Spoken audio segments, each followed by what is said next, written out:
Isang pahayag mula sa hanay ng PAMTI Davao na tumututol sa pagbuwag ng CAMT.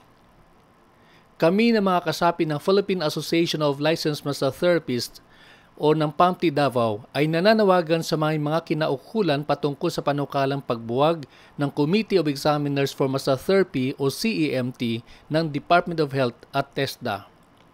Aming tinututulan ang tahasang pag-abolish ng CAMT sa mga sumusunod na kadahilanan. Una, ito ay labag sa batas.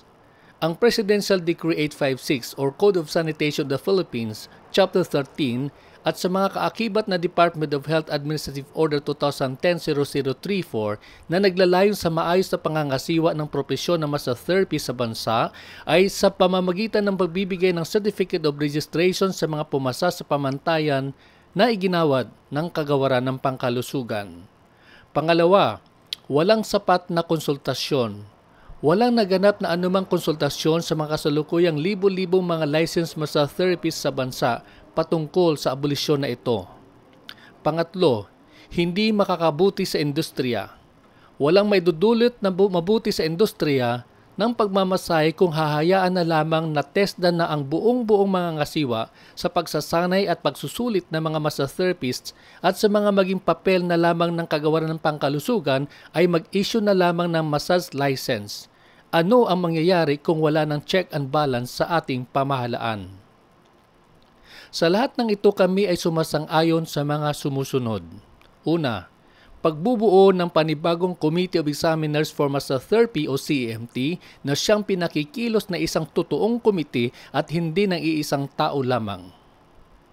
Pangalawa, pagkakaroon ng panibagong hanay ng mga CAMT assessors o examiners na hayag at lantaran ng kanilang pagpili at pangangasiwa na walang bahid ng favoritism o pagtatakip ng mga aligasyon ng pagkakamali ng sinuman. Pangatlo, kaakibat ng pagbuo ng bagong CAMT ay ang pagkakaroon ng independent and impartial na grievance committee na siyang mangangasiwa sa bawat hinaing at reklamo ng sinumang patungkol sa massage examination at ano paman. Muli, kami na mula sa hanay ng sighted at blind massage therapists na kasapi ng PAMTI Davao ay nagpapahayag ng aming ganap na pagtutol sa tahasang pagbubuwag ng Department of Health Committee of Examiners for Massage Therapy. Sa halip, nakikiusap kami ng ganap at buong pagbabago sa pamamaraan at pamamalakad ng nasabing komite. Maraming salamat po.